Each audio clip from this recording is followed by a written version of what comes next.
Well, hello, good evening, welcome. This is Ghana Tonight. We're live from Yusabata Desawe Kanda, also live on TV3, Ghana on Facebook, DSTV channel 279. We're all across the world on 3news.com. I am Alfred Okansi. Tonight, President John Dramani Mahama directs all relevant investigative agencies to collaborate with the minority in parliament to investigate allegations of two suspicions that they put out there of some flights that arrived at the Kotoka International Airport suspected to be involved in drug trafficking and money laundering. Stay with us. We've got reactions for you. The Cyber Security Authority raises alarm over the significant rise in online fraud, with financial losses surging to 4.4 million cedis between January and March 2025. How do you protect yourself online? We'll tell you. Stay with us. Also, we're live in the Ashanti region for updates on the report of a collapsed mining pit where 6 people are feared dead, and also in the western region where some illegal miners have been arrested by a task force of the Ghana Police Service. Stay with us. Always an integral part of the conversation. The hashtag we're using is Ghana Tonight on Facebook and on X. Let's hear your voice.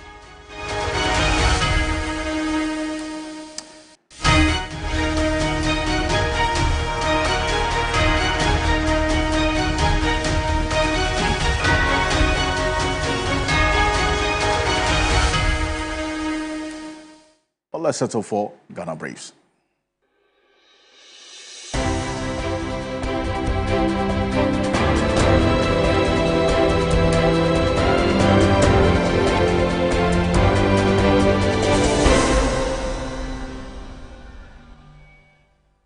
The minority in Parliament has expressed concern about what it says is the sudden incidence of drug trafficking and money laundering rearing its ugly head in the country 3 months into the NDC administration. Ranking member of the Defence and Interior Committee, Reverend John Ntim Fojo, addressing the media in Parliament, called for transparency in investigations by national security. The Minority Caucus calls on national security to, as a matter of urgency, make public the content of cargo suspected to be cocaine and cash transported into the country by 2 suspicious flights, namely Med flight NH23AM and Kavok Air private jets Antonov and 12B.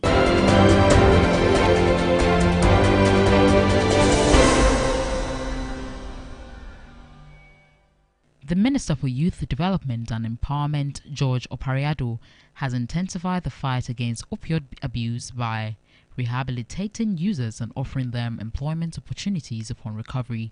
He explained that this initiative aims to keep the youth engaged and away from drug abuse. A life that is already gone, what kind of punitive action can you give him? The guy is already mad in the streets. Are you going to lock up a madman? We rather have to find ways of rehabilitating them and then giving them employment. That is what we are saying, that everybody we rehabilitate will put you through our national apprenticeship program so that he can contribute meaningfully. And then we'll use them as advocates and lead in our campaigns to other people and share their experiences and their stories.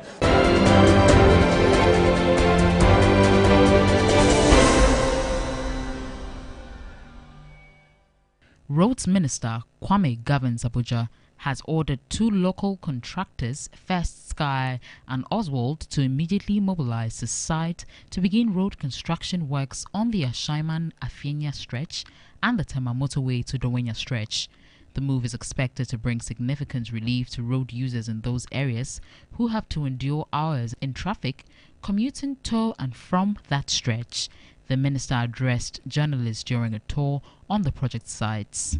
Asking First Sky Group to help MMU to remedy all that we can do to ease the problem on the motorway runabout towards Central University.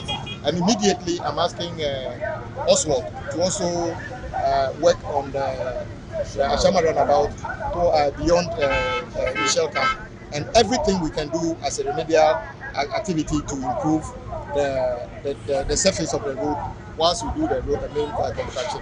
Ask them to do that immediately.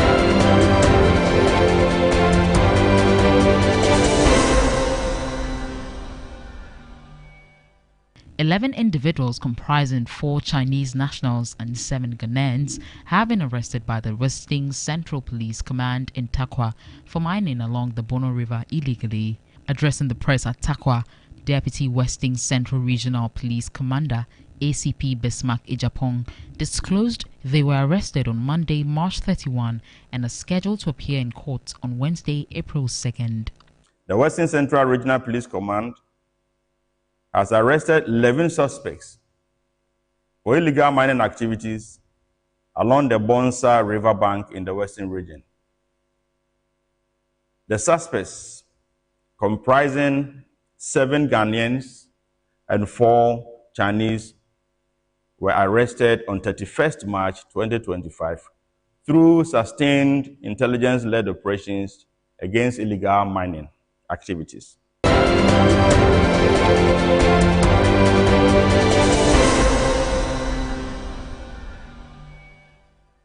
6 people are feared dead following a mine collapse at Yao in Kwanta, a mining community near Impasitia in the Chim Impinwan district of the Ashanti region. The incident, according to reports, happened at around 10 a.m. Tuesday morning. 3 of the bodies have been recovered, while 3 miners still remain unaccounted for. A rescue team is still on site.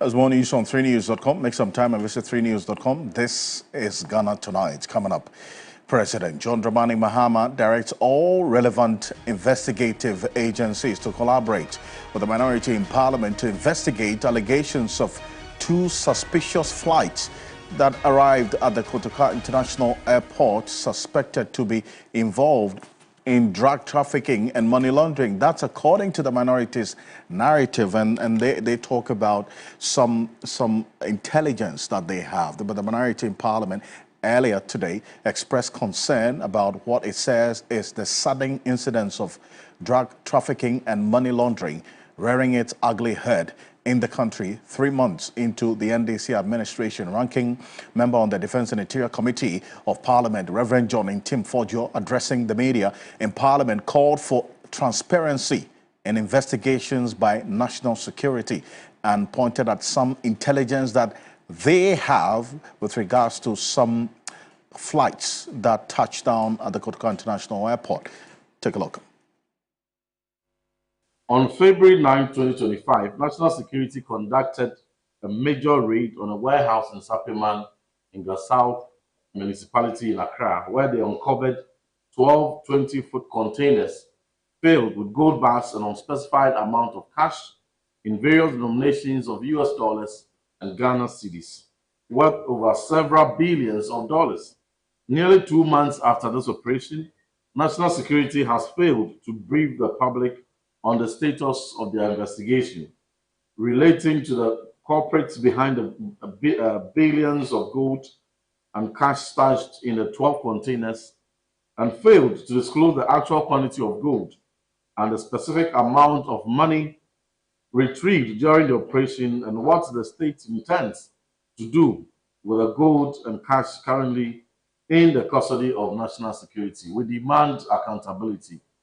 Does the government, through national security, intend to divert the 12 containers filled with gold and cash only to turn around to deceive the public in the end and probably call the gold as fake and the cash as counterfeit?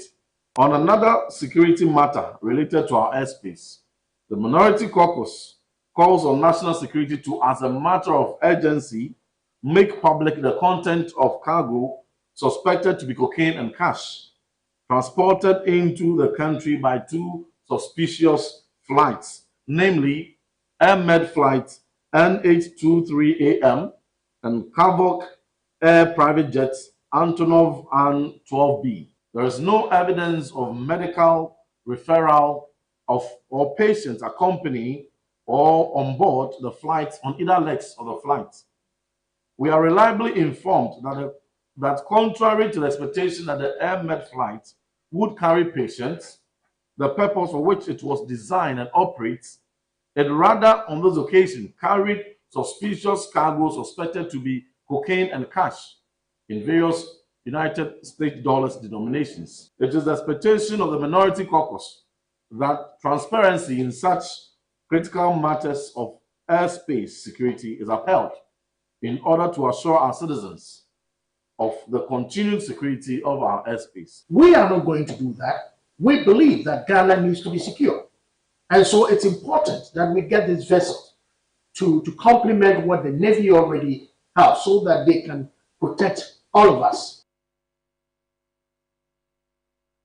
Well, so that's the minority in Parliament, specifically on the Defense and Interior Committee of Parliament. They recall two cases in the past that the National Security has worked on, plus also some, they say they have intelligence that borders on the fact that there was a flight that touched down in Ghana that is supposed to be a medical flight, but it's one that did not carry any patients. But based on their intelligence, they rather had cocaine and cash in there.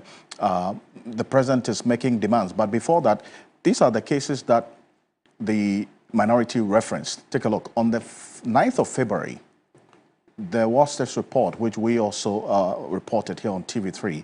The National Security sees stash of dollars, gold bars, and counterfeit currency in a warehouse bust.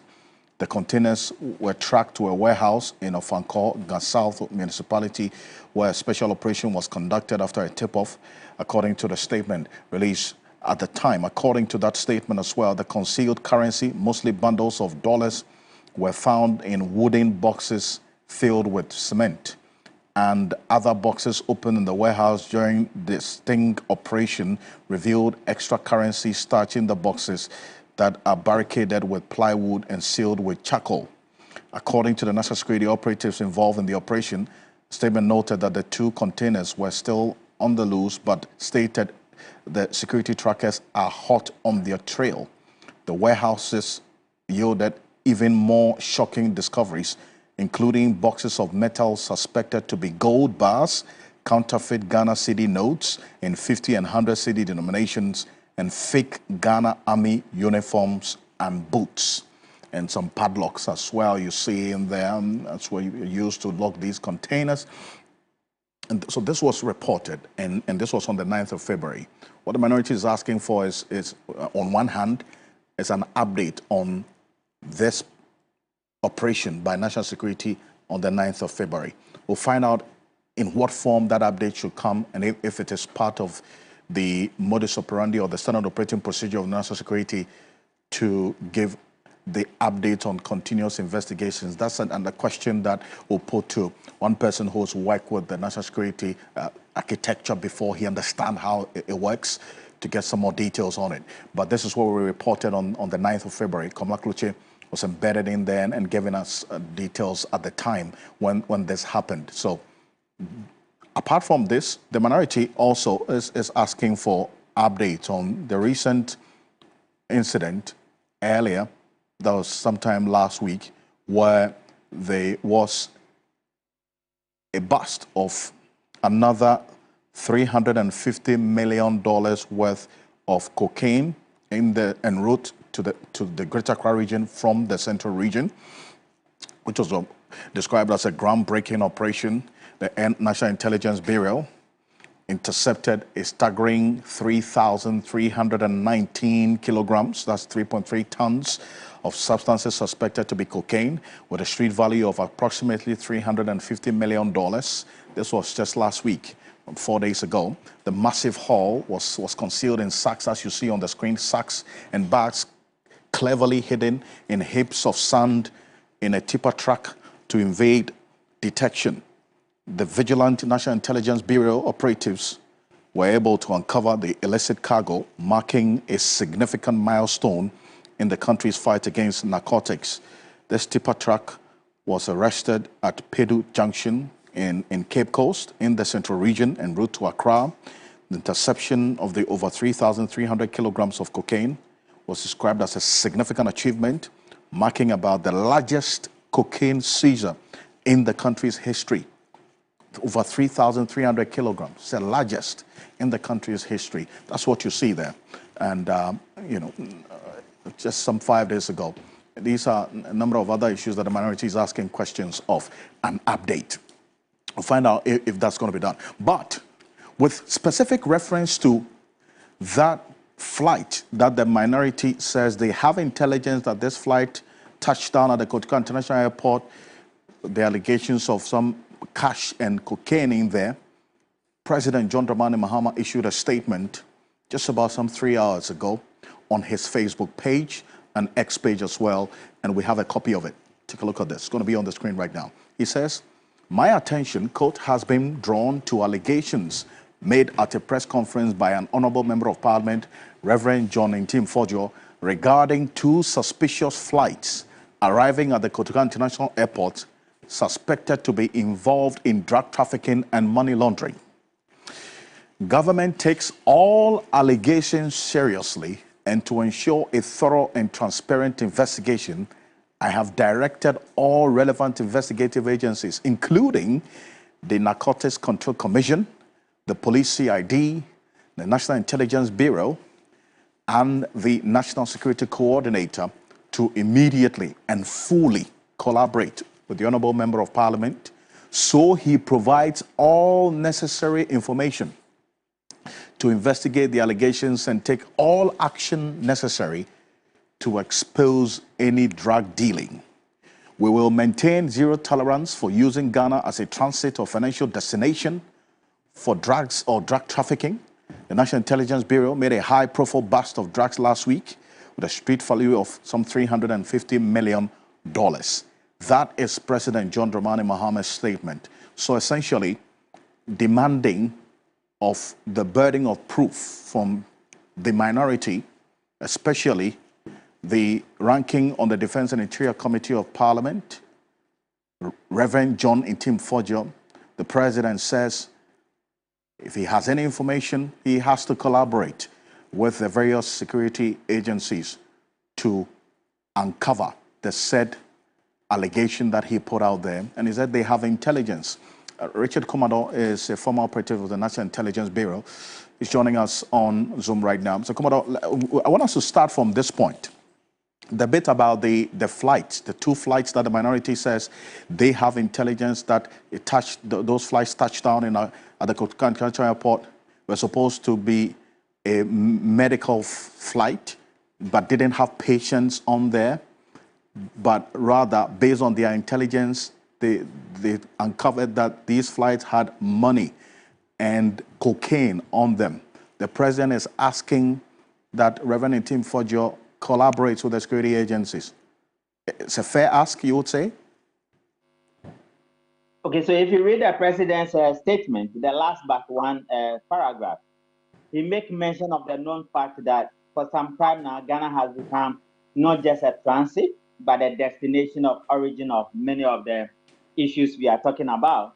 The president is also aware that international ranking may affect Taqua International Airport based on the nature of the accusations that is coming from the Reverend. And it's in that regard that the president is asking the BNI in particular to investigate and have the Reverend who make the statement as an assistant or somebody helping in the investigation. I am aware that there has been an enhanced search procedure at Taqua International Airport in recent weeks. So it will be interesting to find out whether those flights landed and whether the content on the flight is what the Reverend is talking about. To the extent that it's an allegation, he who alleges must be made to prove it, at least to the minimum. And I think the call the president made is the right one. The timing is right, and it is so timely. I will urge the BNI and the police and the narcotics, as the president stated, that they need to move as quickly as possible to confirm the authenticity of what is being said. And if it is otherwise, they need to confirm that. And that's the way to go. I see. And if you listen to the minority carefully, they make the point that they are not saying this in oblivion. They reference some intelligence that they have as well. I mean, so beyond the press conference and what the president is asking for right now, you would expect that that intelligence be made available to the national security apparatus if so demanded? If you follow the president's directive, it means that he become a subject of interest for national security purposes, or he has become a crime investigation interest person and a subject of investigation. I think they would need to speak to him, and by the rules of alleges and proving, the police will want to interview him, much detail into that. The BNI will want to question him in that regard, and the narcotics will take it from there because that falls within the remit of the narcotics. Having said that, as part of best practice, what he could have also done is to give the evidence to the police and ask the police to investigate, besides the press conference. Then it comes back to what we do. Because if you remember, as part of what all the national security institutions does, is to help safeguard our sovereignty and also to ensure that there's public safety. Knowing the danger of cocaine and knowing the danger that if Kotoka has been blacklisted, the damage and the effect it brings on national security and travelers across the globe in terms of international rating, I think is proper that all persons who can attest to this part would need to make themselves available in the investigation. And even prior to this press conference today, this particular story of a flight suspected to have touched down at the Kotoka International Airport was making the rounds, and I'm sure you caught wind of it as well, you know. So the minority only just came in to put some voices or a face to those stories or the story making the rounds, and in fact going ahead to say that they have intelligence. So you picked this up, did you not? Okay, so this what happens. Sometimes for the purposes of investigation, surveillance must be going on, and the surveillance institutions or the security institutions will not announce it to the general public. There might be some level of monitoring, and they will not announce it. I don't know whether that was the approach that was being adopted. There could also be investigations, and to the extent that the investigations are not concluded, they will also not announce it to the general public, and that is the standard practice all over the world. Once he has made statements pertaining to those flights, specific flights, then again it means that he has something under his belt, and he used the word intelligence. I am a little bit skeptical when politicians use the word intelligence. I'm an intelligence officer, and I know exactly what intelligence means. I would have preferred them to say they have information. But once you use the word intelligence, I have always advised that once you don't have the full part, it's always important to be subjective and not definite.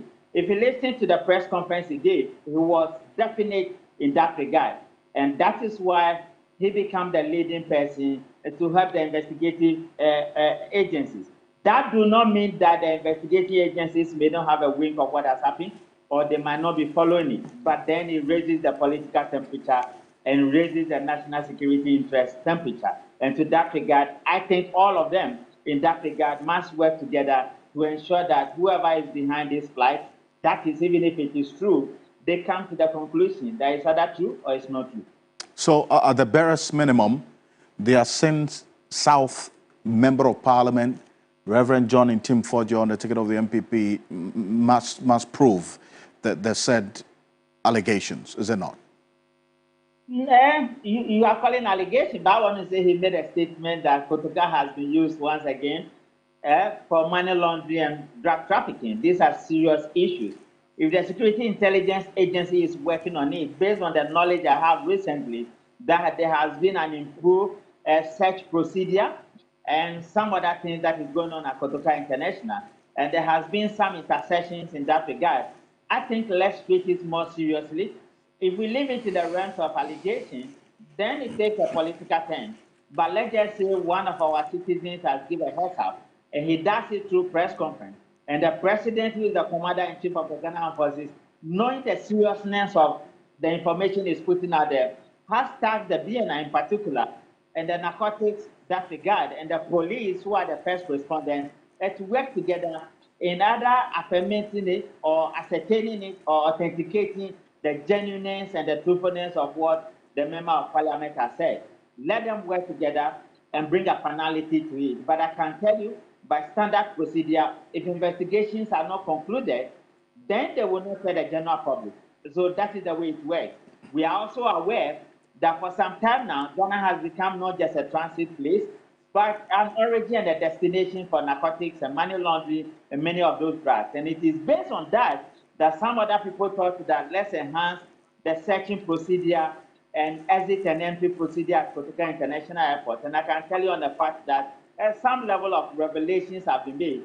So this one, the ball is in their court to work with the member of parliament to ensure that whatever he's saying is either true and it's not true, and that to end the matter on a good note. Well, I refer to it as allegation because I'm quoting from the president's statement. He also references this statement as an allegation from the minister. But you're right in your stead at that particular analysis you make of this going beyond just an allegation to an emphatic statement made with some intelligence so-called as put out by the minister. But beyond that, they also make a demand that the national security should update the Ghanaian people about two of the operations that they conducted.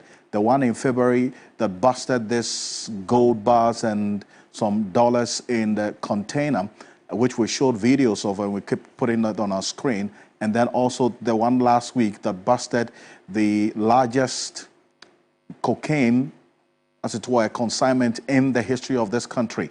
They want some form of an update based on your knowledge of the standard operating procedure of the national security in itself. Will these updates come on ongoing investigations? You remember that the NDC has changed the structure a little bit. The Attorney General and the Deputy are the chief law enforcement officers of this country, and they are the people who prosecute crime cases on behalf of the state. The Attorney General has taken a pattern where he engages the media and he gives an update of crime cases they are investigating or the ones they are ready to prosecute.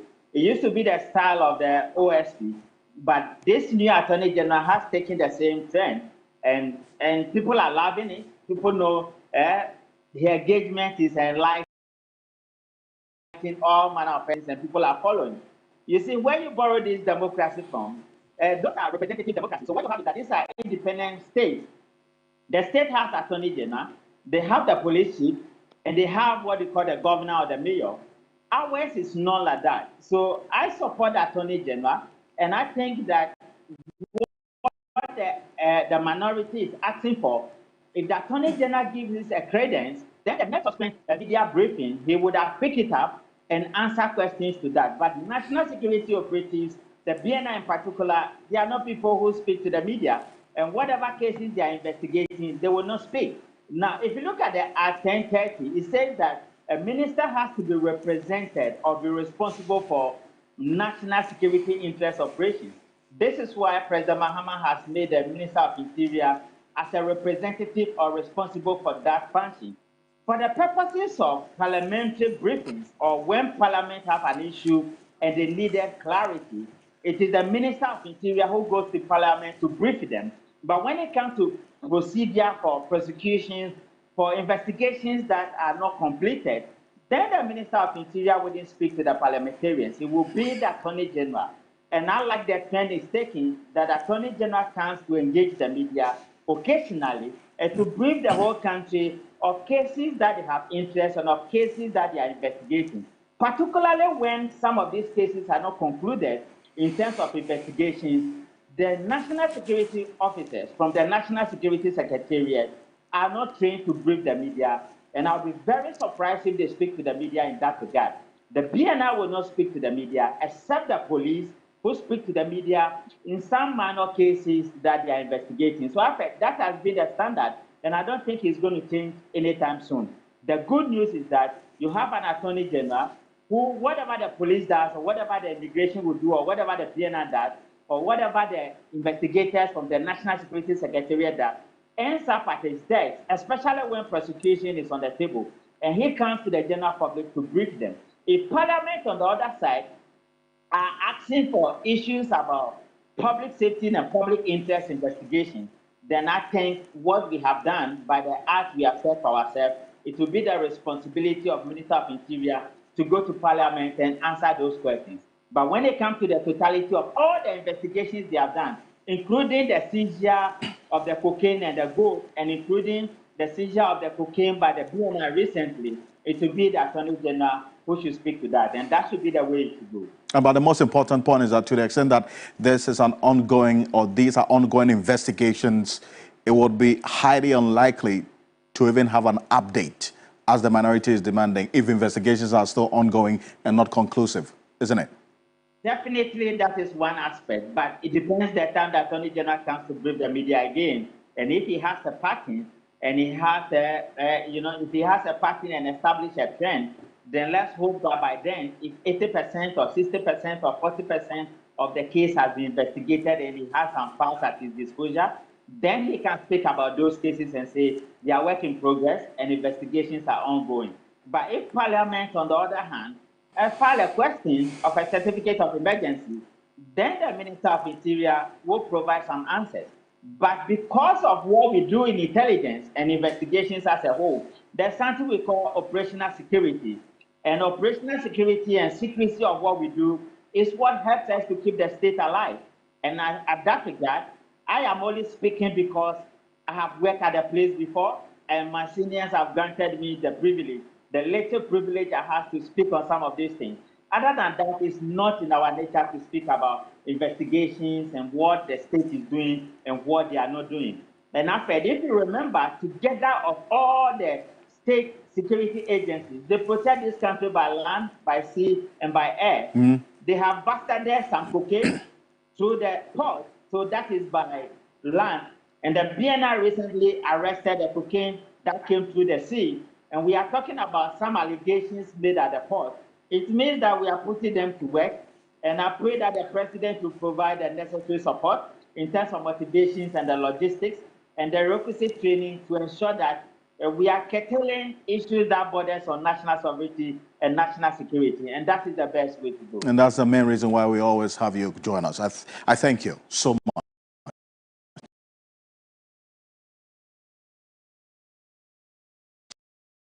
Mr. Kumado, thank you. Thank you for the privilege. I'm grateful. Thank you. Richard Kumado is a former operative of the Bureau of National Investigation, BNI, was formerly, and now National Intelligence Bureau, as we do know it, NIB, joining us on this. This is one that we'll keep an eye on, and as the issues unfold, especially as the president is asking of Reverend Tim Forjo to surrender the intelligence that the minority has to the various security agencies to investigate these two flights that, according to the minority, touched down at the Kotoka International Airport with money and cocaine in there. Coming up next year on Ghana Tonight, we're live in the Ashanti region for updates on reports of a collapsed mining pit where 6 people are feared dead, and also in the western region where some illegal miners have been arrested. That's the information that we have on this. We've been following this over the period since we first heard of it. 6 people are feared dead following a mine collapse at Yaunkwanta, a mining community near Mpasatia in the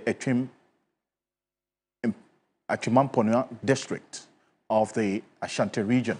The incident, according to reports, happened earlier in the day. 3 of the bodies have been recovered, while 3 miners remain unaccounted for. That was as of the time we got this information, but there's some updates to it right now. And our man on the ground, a Northern Bureau Chief, William Evansenkum, is connecting with us from the Ashanti region. William, it's good to have you join us. I know you've been keeping tabs on the developments there. What do we know about this incident as we speak? Well, so the rescue team had to abandon the mission in the late hours of today because it was getting darker, and they also didn't have any a plan to work through the night. So they had to abandon it, but they abandoned the mission at the point that they were unable to recover the 3 unaccounted for illegal miners. So they're hoping that tomorrow they'll continue the mission, and hopefully they will be able to recover the bodies of those that they are yet to identify, because some of the other miners are saying that they were also inside the pit when it caved in. So they're just hoping that tomorrow they should be able to recover these unaccounted for bodies, as they allege. I see. Is this an abandoned mining site of a mining company, or what we are seeing on the screen in that video? is a pit that was dug by these illegal miners? Well, this is a notorious death trap, and I understand the illegal miners are aware of that because 2 months ago, there was a similar incident, 2 people perished. But they are always swayed by the deposit of gold in this particular death trap. And so they just jettison all the red flags. That is what I got this evening when I was at Empasetia. They just fly out all red flags just to focus on the gold that they've been mining. But it is a death trap that the miners themselves are aware, I was told. I see. And this is a community, from what you do know, they're known for this illegal mining in the area, or this is an isolated incident? No, it isn't an isolated incident. It's a community known for illegal mining. I mean, it is widespread. Achiwampunia has a number of illegal mining spots. Recently, the clampdown, there was a concentration as far as that particular area is concerned. So illegal mining is something that is widespread in the Achiwampunia districts, and this one wasn't an isolated case. I see. And in the video, we see the community members running and rushing to the site over there. I know you've been interacting with some of the people within the community. How are they taking all of this, especially as you indicate that this is really not the first time we've had an incident like this happen there? So, for instance, one of the victims, Kwame Dapa, whom I engaged family this evening, they told me that when it happened, his colleague miners rushed to the house to inform the family that Kwame has been trapped and they are unable to retrieve the body or recover the body. So they also, rushed to the scene just to offer a helping hand, even though it was too late.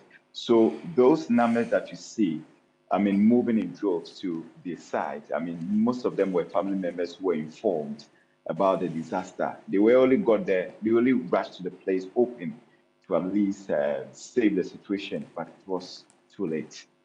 I see, but how about so which persons were during this, the rescue mission? Was it NADMO or any state agency or the family members, as you put it?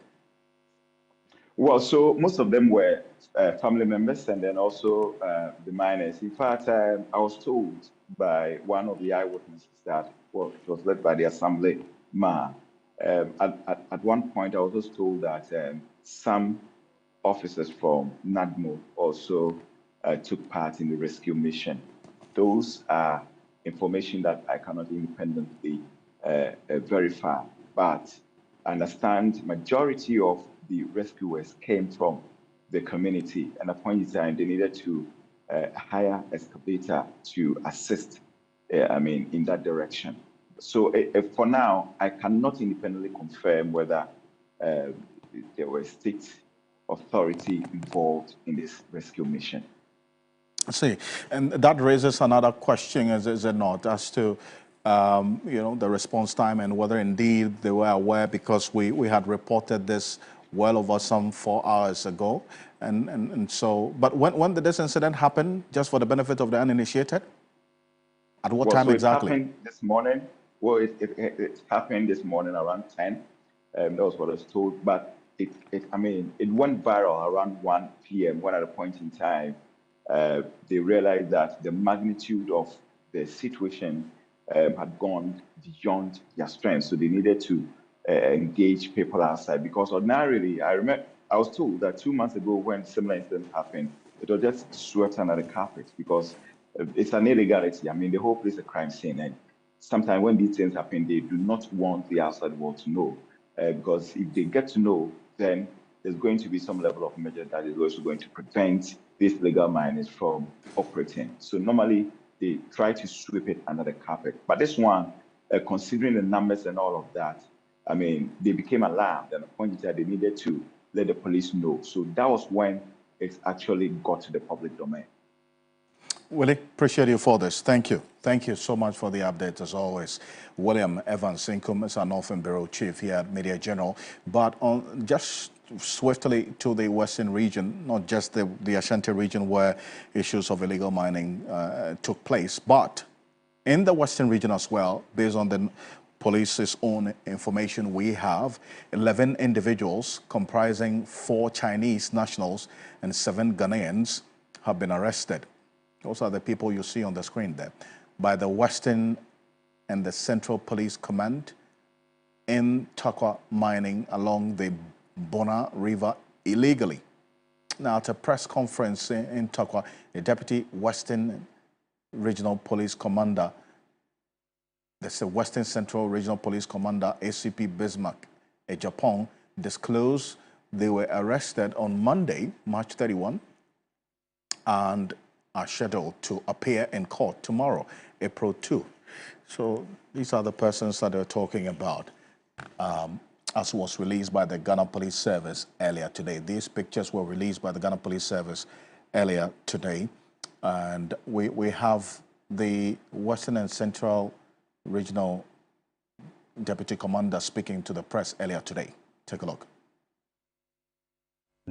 We are here to talk about the arrest of 11 suspects who were involved in illegal mining activities in the Western region. The Western Central Regional Police Command has arrested 11 suspects for illegal mining activities along the Bonsa River bank in the Western region. The suspects, comprising 7 Ghanaians and 4 Chinese, were arrested on 31st March 2025 through sustained intelligence-led operations against illegal mining activities. 5 of the suspects, namely Wayne Kunwe, Yao Yongji, Nsu Otu, alias Agologo, Kwajo George, alias Sergio, Emmanuel Van, alias Atta, were arrested at a site in Bonsa, while the remaining 6 suspects, Nguyen Xin Huan, Yuan Zhambao, Douglas Ayambila,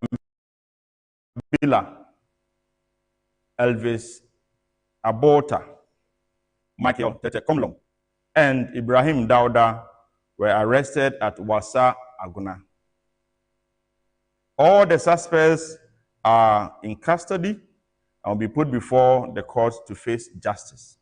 Still on our crime-fighting efforts in the region, the command on 31st March 2025 arrested 2 suspects in connection with the robbery and extortion incident at Wangra Krumnia, Taqua. The suspects, Kwame Mumuni and Awal Benjamin, blocked the road and robbed motorists of some valuables, including money. Items retrieved from them include red unregistered Suzuki motorbike, military camouflage tops, 3 pairs of boots, a torchlight, a black face mask, machete, and an amount of 645 Ghana cedis. We would like to assure the general public, especially communities within the Western Central Regional Police Command, that the Ghana Police Service remains committed to fighting crime and ensuring security, law, and order in the country.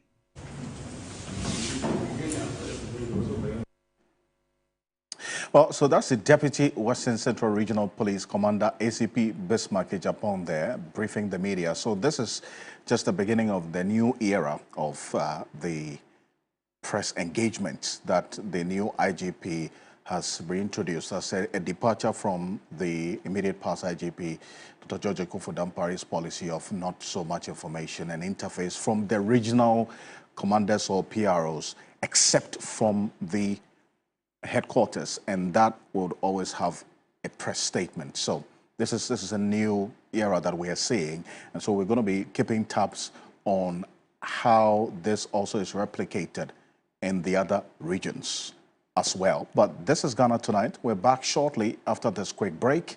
Stay with us, because coming up next after the break, the Cybersecurity Authority has raised alarm over significant rise in online fraud, with financial loss surging to 4.4 million between January and March 2025.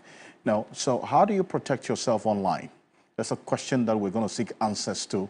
We have an expert from the University of Ghana joining us after this quick break. Stay with us.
Losses surging to from 4.4 million cedis between January and March 2025.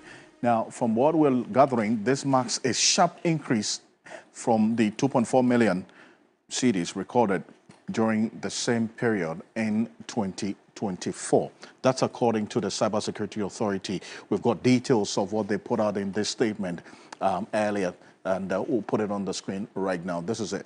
Based on, and follow me closely because it has some information in there that we should all be concerned about. From January to March this year, according to the report, 4.4 million cedis. That's what has even been reported to them. The ones that have not been reported is not captured in this amount. So all things being equal, it could be high when it comes to the amount of money that has been lost to fraud, cybersecurity fraud. Most of it online fraud. And this money that's lost is money from the members of the general public. You watching us who are falling victim to fraudulent activities online have lost this much, 4.4 million and over. As compared to the same period last year, January to March 2024, the first quarter, 2.4 million CDs was lost. So we're going to find out what has really contributed to this increase in the value of people who are falling prey to these online scams. And according to the report, the total reported cases between January and March 2025, 350. And the monetary value of the losses here is 4.4 million. Now, apart from that, here's what we do know, the total number of cases reported. But how did all of these tactics employed by the online fraudsters also work? And you've got to take note of this. Now, the Cybersecurity Authority is asking that you verify online retailers. So you use reputable e-commerce platforms and check reviews before making purchases. Avoid advance payments. Only pay after inspecting and receiving the item. That's payment on delivery. Ensure mobile money transactions are made to official business accounts. A few others say beware of too good to be true deals. Discounts that are questionable. Unsolicited messages promising massive discounts could be scams. And protect personal information. It says don't share the Ghana card, your Ghana card details, bank account numbers, credit card information with unknown sources. You might think that this is something that you should know, but there are people out there who are still falling prey to these scammers and losing this much, over 4.4 million. So that's according to the information from the Cybersecurity Authority. But let's have a conversation. Dr. Edward Danso Ansong is the head of the Cybersecurity Lab at the Department of Computer Science at the University of Ghana, Legon. Dr. Edward Danso, thank you for joining us here on Ghana Tonight. First of all, I want to find out from you. I mean, when you look at the amounts involved, and we're going to put that on the screen when it comes to the amounts lost. Last year, 2.4 million within the same period, January to March 2024. Fast forward to this year, almost double that amount has been lost out of the 350 cases reported, 4.4 million CDs and over. What could have accounted for this increase, as we're saying? Yeah, thank you very much. Usually what happens is that as the year goes by, new markets are introduced. More and more people also become interested in the sale of online marketing. People also begin to realize the convenience of buying or purchasing things online and so on and so forth. So normally these things do happen this way because they are new targets, because when the markets also expand, the target also becomes much more wider for these attackers or scammers to now, broaden their scope in, being able to find possible, and vulnerable people that they can actually prey on. So that is why, as and when the year goes by, the numbers also increases. I see, but there are some also who have raised questions about the Cybersecurity Authority's seeming silence in terms of the consistent or continuous update of the general public about the changing modus operandi of these online scammers, and they will only come in after an end of quarter report, and then they put this out there. Would you agree with those who say the Cybersecurity Authority should be a bit more consistent in their updates, and then also educating, sensitizing the general public about the modus operandi of these online scammers? No, I would not agree with that because the modus operandi that were orchestrated by attackers a few years back is not the same tricks or modus operandi they are using today. For instance, nowadays more of very sophisticated, attacks are being used.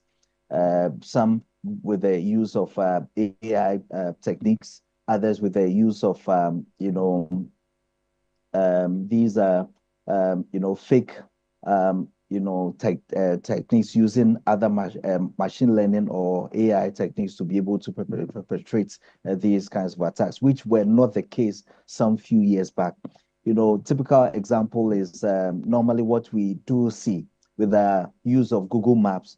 Some few years back, not many people were able to, create Google Map where, the system begin to, realize or begin to identify the location of their shops and all that.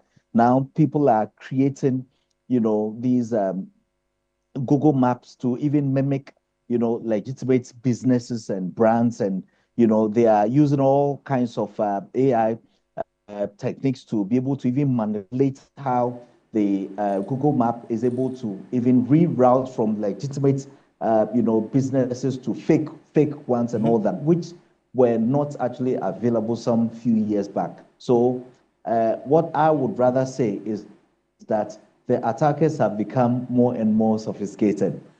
But is that not the more reason why the Cybersecurity Authority should be called upon to be one step ahead of these scammers? Because of the point you just made that they become increasingly sophisticated and the unsuspecting general public would be victims to this sophistication? The Cybersecurity Authority should be the ones being one step ahead, is it not? Yes, what you are saying is true, but as and when people are being educated on how to be vigilant or remain vigilant on the modus operandi of attackers and so on and so forth, they also keep on changing their modus operandi, finding new and better way of being able to deceive people into believing in what they are actually selling. One thing we also need to realize is that more and more people are also coming online. So let's say some few years back, a year or two ago, the number of online sales, online transactions, even if we check this from the various telcos, you observe that the number of online sales and online transactions have increased. So in as much as we are educating the people, there are more and more unsuspecting victims that are also coming online each day. So they would also need to be educated on all of this. I know that the Cybersecurity Authority is doing so well. Civil society groups are also expanding in their frontiers in educating people about cyber attacks and all of that. Who is not aware that buying things online would have to go with payment on delivery? But yet we still find people still paying ahead of the product even being sent to them because they trust the vendor. But who knows? Maybe the particular vendor you thought you had been dealing with all this while was just waiting for the right moment to be able to now take much larger amount and then just ghost you. There are also instances where people even use legitimate businesses, okay, and then make it look as if it is that particular business that you have been dealing with all this while, only to realize that it was someone who actually faked that particular brand and then sold that particular product to you, only to realize that your money couldn't actually get what you were supposed to collect. Right, but Doc, before I let you go, we've seen some of these questionable, too good to be true offers during this holiday period, the long weekend we've had. And we're going to go into the Easter period soon. And then these scammers will take advantage and want to also get people to be scammed with these too good to be true offers and discounts and so on. What should our viewers be looking out for so as not to fall victim to these scams? What you said is rightly true. These attackers usually look out for these festive occasions because that's when more sales are done. That's where people want to buy items for their loved ones. That's where people want to send money to others and all of that. So they also prey on these seasons. And because of the way, now online sales have also boomed, where everywhere you go, everybody wants to buy things and stay at home and have the item delivered to their doorstep and all of that. So we should be vigilant because these are the moments where such people will also take advantage of, because you might be thinking that you are dealing with a legitimate brand or company. What I would always advise is that if it is a brand that you have been dealing with all this while, please check the reviews. If it's a brand that you know you've been buying, let's say clothes or shoes or bags and so on and so forth, keep the number, because sometimes when you search, these Google Map thing they've been using, and the use of these AI and machine learning tools that they have been using is able to even divert the search from the legitimate brand that you are aware of into these fake brands. So it will make it look more convincing. So please check the contact from the websites instead of just the social media and the links that are usually shared with you. Ensure that you deal with brands that you are already aware of. Check the reviews that comes together with it, because you might see a very popular brand and only to realize that the numbers of followers are even less than the usual number that you have been thinking of. These are all things that should make you suspicious, when you are actually looking at these kinds of fake online shops and brand impersonations and so on. And I do appreciate this education and sensitization for our viewers as well. Thank you, Dr. Edward Danson Ansong, Head of Cybersecurity Laboratory at the Department of Computer Science at the University of Ghana, Legon. Thank you for joining us here on Ghana Tonight. On behalf of the rest of the team, we do appreciate your company. Join us same time tomorrow. We have been here updating you. You've been on holidays, but we all return to work tomorrow. So all the best for tomorrow, and make it for the same time. Join the New Day team tomorrow morning and the Sunrise team as well tomorrow morning. I'm Alfred Kanse. Have a good night. Ghana Tonight is brought to you by Flamingo